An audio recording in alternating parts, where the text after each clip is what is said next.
Hello friends, welcome to AV classes. आज friends जो मैं टॉपिक लेकर आया हूँ वह सब्जेक्ट है थ्योरी ऑफ मशीन, जिसमें मैं बताने वाला हूँ फ्रेंड्स ब्रेक किसे कहते हैं तथा यह कितने टाइप्स के होते हैं। फ्रेंड्स थ्योरी एग्जाम में जो क्वेश्चन हमेशा पूछा आता है उसमें ब्रेक की डेफिनेशन लिखने को आती है तथा उसके टाइप्स लिखने के लिए आते हैं।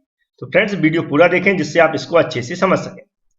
इसके अलावा भी फ्रेंड्स मैं थ्योरी ऑफ मशीन की और जो हमारा थर्मल इंजीनियरिंग है और फ्लूइड मैकेनिक्स है, इन सबके मैक्सिमम वीडियो डाल चुका हूँ। और आप देखना चाहते हैं तो पर्टिकुलर सब्जेक्ट के नाम से मैंने प्लेलिस्ट बना रखी है, उसमें जाके आप देख सकते हैं। अगर आप डायरेक्ट प्लेलिस्ट में जाना चाहते हैं तो आपकी जो मोबाइल की स्क्रीन है सामने दिख रही है, उस पर आप उंगली से टच कर दें तो ऊपर की साइड देखेंगे एक आई बना हुआ दिखने लगेगा। उस आई बने हुए पे क्या करेंगे, आप उंगली से फिर से टच कर दें तो डायरेक्ट हमारी प्लेलिस्ट में पहुंच जाएंगे। वहां पर्टिकुलर सब्जेक्ट के नाम लिखे दिख जाएंगे आपको। उस सब्जेक्ट पे क्लिक कर दें तो उस सब्जेक्ट से रिलेटेड पूरे वीडियो ओपन हो जाएंगे। वहां पर आप किसी भी वीडियो को देख सकते हैं। तो इस तरह फ्रेंड्स अभी तक जो मैंने वीडियो डाले वह आप देख सकते हैं। अब मैं स्टार्ट करता हूं आज का वीडियो। तो फ्रेंड्स यहाँ पर लिखा है जो ब्रेक एंड इट्स टाइप। सबसे पहले फ्रेंड्स हम ब्रेक समझेंगे, ब्रेक किसे कहते हैं, इसके बाद हम टाइप्स को समझेंगे। तो ब्रेक को कॉमन रूप से समझते हैं जैसा हम लोग यूज करते हैं कि हम जानते हैं किसी भी ऑटोमोबाइल्स व्हीकल को जब हम स्टार्ट करते हैं फिर हम क्या करते हैं, उसको चलाते हैं, स्पीड से चलाते हैं या फिर हम उसको स्लो चलाते हैं।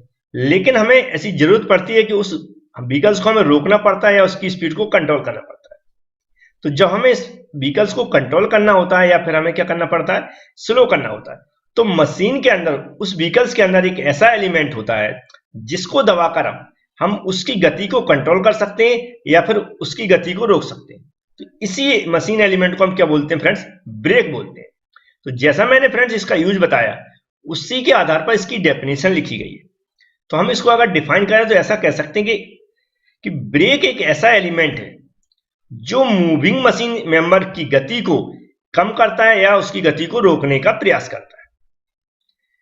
अब फ्रेंड्स ऐसा कैसे होता है, मतलब ऐसी क्या फंक्शन होता है उसके अंदर। तो ऐसा संभव जब होता है जब इनके बीच में क्या होता है, फ्रिक्शन होता है। कौन से, जो हमारा ब्रेक है और जो हमारा मूविंग एलिमेंट है उस दोनों के बीच में। अभी फ्रिक्शन से होता क्या है, फ्रिक्शन क्या होता है फ्रेंड्स, फ्रिक्शन क्या होता है फ्रेंड्स, जब एक मूविंग एलिमेंट है उसके ऊपर दूसरा एलिमेंट जब हम टच करते हैं तो उनके बीच में क्या होता है, फ्रिक्शन होता है। फ्रिक्शन के कारण क्या होता है, उनके बीच में एक रेजिस्टेंस फोर्स पैदा होता है। क्या होता है, रेजिस्टेंस फोर्स होता है। वो रेजिस्टेंस फोर्स का काम है जो जिस गति में जो गति है किसी पहिए की या किसी रिम की, उसके अपोजिट फोर्स लगता है। तो अपोजिट लगने के कारण क्या होता है, वह उसकी गति को रोकता है या रोकने का प्रयास करता है।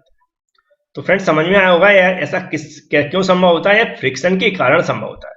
फ्रिक्शन भी मैंने बताया फ्रेंड्स कि फ्रिक्शन कैसे रोकता है, रेजिस्टेंस फोर्स के कारण रोकता है। अब फ्रेंड्स इसकी एनर्जी के आधार पर समझ लेते हैं। तो जैसा हम जानते हैं कि जो हमारी गाड़ी होती है वो किससे चलती है, फ्यूल से चलती है, जिसे हम बोलते क्या बोलते हैं, जो फ्यूल की एनर्जी होती है जो किसमें, पावर में कन्वर्ट होती है। कौन सी, पावर एनर्जी में कन्वर्ट होती है, यानी कि मतलब होता हुआ काइनेटिक एनर्जी में कन्वर्ट होती है। क्यों, क्योंकि उस एनर्जी से क्या होती है, पावर से हमारी गाड़ी मूव होने लगती है। तो मतलब किसमें कन्वर्ट हो रही, काइनेटिक एनर्जी में कन्वर्ट हो रही है। अब ये काइनेटिक एनर्जी कन्वर्ट हो जाती है, उसके बाद क्या होता है, जब हम ब्रेक लगाते हैं तो जब ये दोनों पार्ट्स कांटेक्ट में आते हैं तो जो फ्रिक्शन के कारण क्या जनरेट होती है, हीट जनरेट होती है फ्रेंड्स। हीट जनरेट होती है, मतलब क्या होता है, जो हमारी काइनेटिक एनर्जी होती है वह किस में खत्म होती है, वह हीट में कन्वर्ट होके खत्म होती है। तो फ्रेंड्स समझ में आया होगा जो काइनेटिक एनर्जी होती है वो किस में कन्वर्ट होती है, हीट एनर्जी में कन्वर्ट होके खत्म हो जाती है। तो इस तरह फ्रेंड्स ये इसमें एनर्जी का कन्वर्ट हो जाता है। अब इसमें क्या होता है फ्रेंड्स, कई बार क्वेश्चन ऐसा आता है कि ब्रेक के फंक्शन क्या है। तो नॉर्मल जैसा मैंने अभी तक बताया कि फंक्शन क्या होता है, सिर्फ किसी गाड़ी को कंट्रोल करना या उसको रोकना। अब जो ब्रेकिंग सिस्टम है इसको एक डायग्राम के थ्रू थोड़ा सा समझते हैं जिससे आपकी दिमाग में और पिक्चर क्लियर होगी कैसे इनके बीच में फ्रिक्शन होता है। अब फ्रेंड्स ये डायग्राम दिखा रहा है, इस डायग्राम में थोड़ा सा आप समझने की कोशिश करेंगे तो समझ में आएगा। यहाँ पर सिर्फ मेन चीज समझा रहे हैं। यहाँ पर एक पेडल लगा हुआ है, ये पेडल दिख रहा है आपको, इस पे हम क्या पैर से इसको दबाते हैं। ठीक है फ्रेंड, इसका पूरा फंक्शन होता है यहाँ पर, ये जब हम डिफरेंट टाइप के ब्रेक समझेंगे उसमें समझेंगे। यहाँ पर मैं बताना चाहता हूँ ये जो हमारे दिख रहा है ये मूविंग एलिमेंट है जिसे बोलते हैं हम व्हील। ठीक है फ्रेंड्स, इसके ऊपर क्या लगे जाते हैं, ब्रेक पैड लगे जाते हैं या ब्रेक शू भी लगे जाते हैं।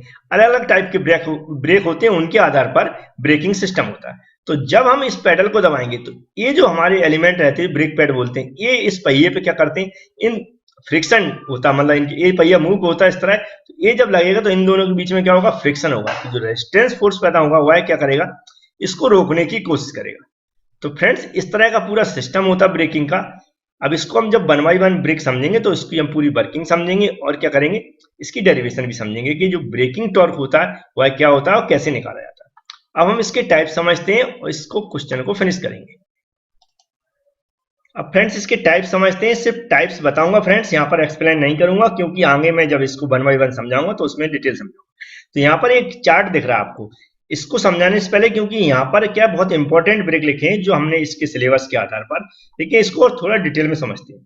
तो ब्रेकिंग को अलग अलग आधार पर क्या हुआ, क्लासिफाई किया गया, जिसमें पहला है इसके यूज के आधार पर। यूज के आधार पर देखें तो फुट ब्रेक होते हैं और हैंड ब्रेक होते हैं। फुट ब्रेक मतलब जो हम पैडल से दबाते हैं, हैंड ब्रेक मतलब जो हम हैंड से दबाते हैं। इसके अलावा जो ब्रेकिंग फोर्स के आधार पर देखें तो सिंगल एक्टिंग ब्रेक होता है और डबल एक्टिंग ब्रेक होता है।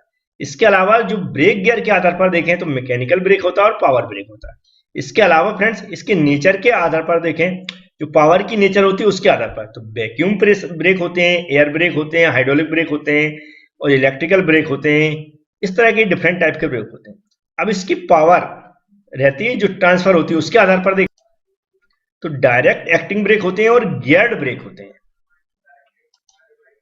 अब फ्रेंड्स यहाँ पर सिलेबस के आधार पर जो हमने मैकेनिकल ब्रेक दिख रहा है, मैकेनिकल ब्रेक को ओनली क्लासिफाई किया, जिसमें मैकेनिकल ब्रेक 2 टाइप्स के होते हैं, शू ब्रेक और बैंड ब्रेक।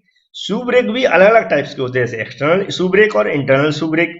अब इंटरनल शू ब्रेक भी डिफरेंट टाइप के होते हैं, जैसे मैकेनिकल ब्रेक, हाइड्रोलिक ब्रेक और प्न्यूमेटिक ब्रेक।